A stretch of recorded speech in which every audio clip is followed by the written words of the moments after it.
Baik, terima kasih. Apakah sedekah atas nama orang tua yang sudah meninggal itu sampai? Jawabannya sampai. Ada banyak hadis. Yang saya hafal ada 4 hadis. Yang tidak hafal banyak. Tapi yang terkait ini banyak sekali hadisnya. Contohnya saya kutip salah satu. Ada seorang datang kepada Rasul, "Inna ummi iftulitat." Ibuku mati mendadak. Hadis lain, "Inna abi qad mata." Bapakku sudah mati. Jadi ada hadis ibuku sudah mati mendadak, ada bapakku sudah mati. Untuk hadis yang berikutnya, lafadznya adalah "Afatasaddaqtu anha falaha ajrun." Apakah jika aku berinfak atas nama ibuku dapat pahala? Dan sahabat ini sebelumnya mengatakan, "Walam tusi." Ibuku tidak berwasiat. Jadi ibunya tidak berwasiat. "Afatasaddaqtu anha." Apakah jika aku bersedekah atas namanya itu akan ibunya mendapat pahala? Falaha ajrun. Jawaban Nabi apa? Na'am, ya. Jadi meskipun ibunya tidak berwasiat, bisa bersedekah atas nama ibu yang sudah meninggal. Bagaimana kalau atas nama bapak? Jawaban Nabi sama, na'am, ya. Bapaknya akan dapat pahala. Baik. Lalu apa yang perlu kita lakukan kepada orang yang sudah meninggal dunia? Salah satunya memang yang dituntunkan adalah bersedekah atas nama orang yang sudah meninggal. Jadi berbakti kita kepada orang tua itu satu, memohonkan ampun, termasuk menyolatkan jenazahnya, ngurusi jenazahnya. Kemudian apa lagi? Melunasi hutangnya. Kemudian apa lagi? Menepati janjinya. Jadi bapak punya janji belum terrealisasi. Kemudian apa lagi? Meneruskan citanya. Itu termasuk bentuk bakti kepada orang tua yang sudah meninggal. Apalagi menjalankan nadarnya. Bapak nadar, sesona aku mulai sekolah rumah sakit, aku arep bantu masjid. Mulai tekan ngomah rong dino meninggal. Kan sudah terrealisasi nadarnya. Kalau aku pulang, berarti sudah pulang. Maka nadarnya harus ditunaikan. Siapa yang menunaikan? Anaknya, bapaknya belum sempat, baru 2 hari meninggal. Ilustrasi loh ini. Lalu apalagi yang bisa kita lakukan? Bersedekah atas namanya. Apalagi yang bisa kita kerjakan? Bersilaturahim kepada teman dekatnya. Itu diantara yang bisa kita lakukan untuk orang yang sudah meninggal. Apalagi ziarah kubur, DLL dan lain-lain. Mana yang lebih utama, sedekah untuk diri sendiri atau sedekah atas nama orang tua? Baik Bapak Ibu, jadi memang ketika seorang anak beramal soleh, itu juga nanti kedua orang tuanya akan mendapat pahala. Ini hadis umum. Apa? Awalatin solihin yad'ulahu. Anak soleh yang mendoakannya. Jadi anak soleh yang beramal karena pendidikan dari orang tuanya otomatis dapat jariyahnya. Hadis tadi adalah hadis khusus. Sehingga karena ada dalil umum, maka silahkan amalkan secara umum. Sementara ada hadis khusus, maka amalkan secara khusus. Jadi silahkan, ini bukan masalah utama dan tidak utama, tapi ada dalil umum, ada dalil khusus. Dalil umumnya adalah ketika kita beramal soleh, maka orang tua kita ikut mendapatkan jariyah dari anaknya yang soleh. Dalil khususnya, kita bisa beramal soleh, khusus pahalanya diperuntukkan untuk orang yang sudah meninggal dunia, termasuk bisa haji ya, untuk orang yang sudah meninggal dunia boleh, umroh untuk orang yang sudah meninggal dunia boleh. Yang tidak dituntunkan itu sholat untuk orang sudah meninggal dunia, ada tuntunannya tuh. Ngapa sholat? Gentani bapak biyen, itu tidak ada dalilnya. Kalau puasa, orang tua punya utang, boleh tidak kita ganti puasanya? Man mata wa alaihi shaum sama anhu waliyuhu.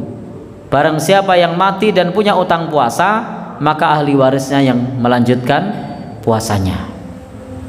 Jadi ada dalilnya, sehingga bisa bayar utang puasa loh, bukan puasa atas nama orang meninggal, tidak boleh.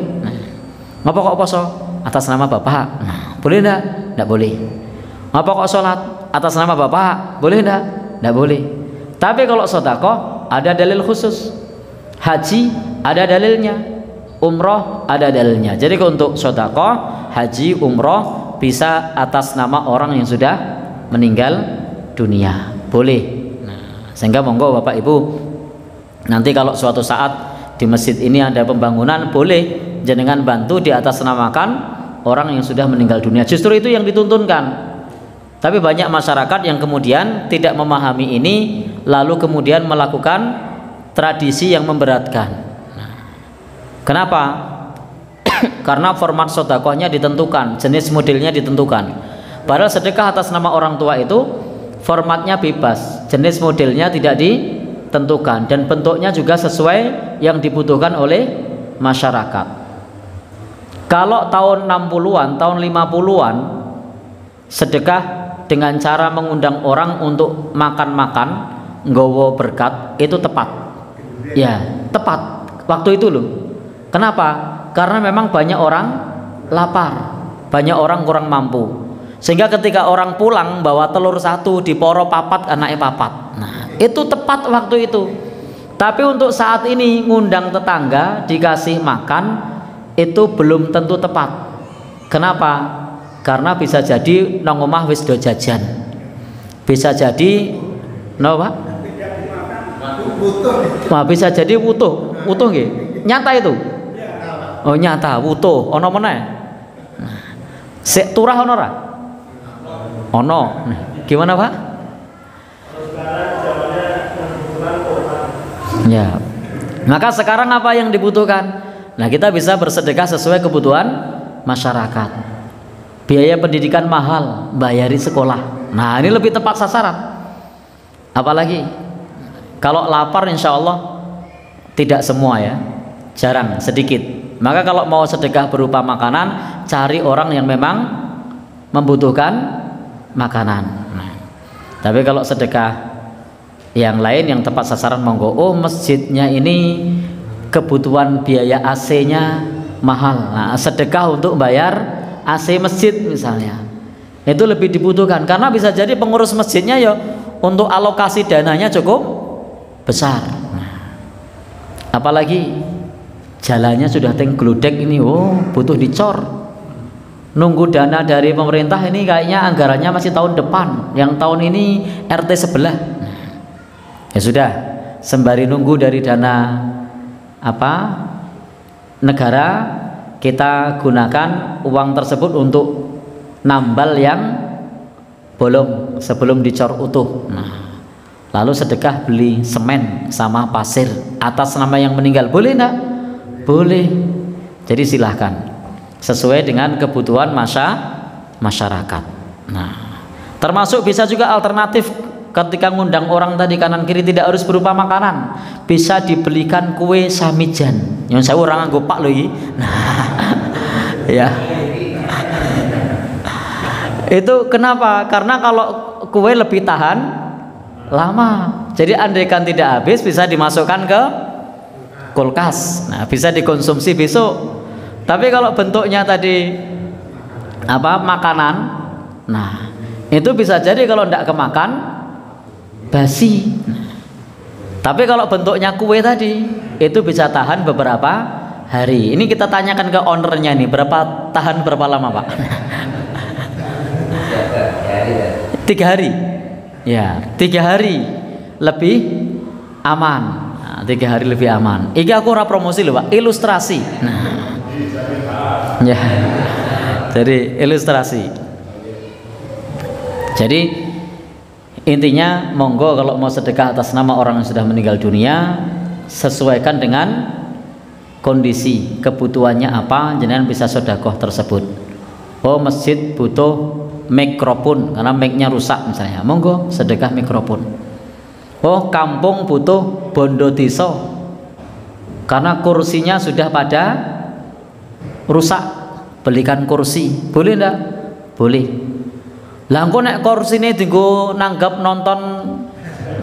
Nah, gimana ini? Nah, baik, prinsipnya adalah ketika kita beramal soleh, kaidahnya jelas.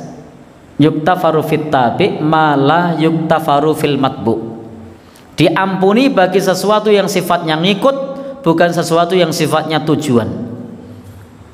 Jadi tujuannya tadi kan beli kursi untuk acara yang halal, tapi ternyata dipinjam untuk acara yang haram, ya itu diampuni karena bukan tujuan kita nyumbang. Sama dengan kita ngecor jalan biar memudahkan orang lewat, ternyata ada perempuan malam ikut lewat, nah, dosa ndak? Ternyata perampok ikut lewat, maling ikut lewat, dosa ndak? Ndak. Tujuannya adalah bagi kita, bukan malingnya yang ndak dosa loh, yang nyumbang tadi, nyumbang untuk jalan tidak dosa, karena tujuannya adalah memudahkan orang banyak. Ingat kaidahnya, saya sudah sering sampaikan ke teman-teman di sini. Diampuni bagi sesuatu yang sifatnya ikutan, bukan sesuatu yang sifatnya tujuan. Masih kurang jelas? Saya sering kasih ilustrasi ke teman-teman biar lebih mudah. Beli sampo, ada gambar ceweknya. Ada enggak gambarnya? Ada. Nutup aurat apa buka aurat? Buka aurat. Dosa apa enggak? Diampuni. Tujuannya kan beli sampo, bukan beli gambar cewek. Nah, kalau tujuannya beli gambar cewek, beli gambar perempuan yang buka aurat, haram. Tapi tak ada seorang pun yang ketika beli sampo tujuannya beli gambar. Ada enggak yang beli sabun tujuannya beli gambar? Enggak. Tujuannya beli sabun, gambarnya ngikut. Kan gambarnya ngikut, bukan tujuan kan? Diampuni. Pripun Bapak? Beli koran karena informasi anaknya sedang ujian sekolah, hari ini pengumuman, lalu beli koran untuk nyari informasi. Kalau dulu koran, sekarang sudah online. Ini etok-etoknya zaman biyen.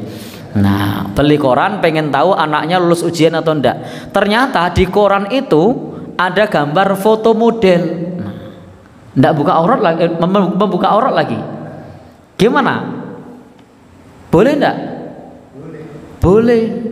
Karena tujuan kita bukan beli gambar foto model. Tujuan kita mau beli informasi anaknya lulus ujian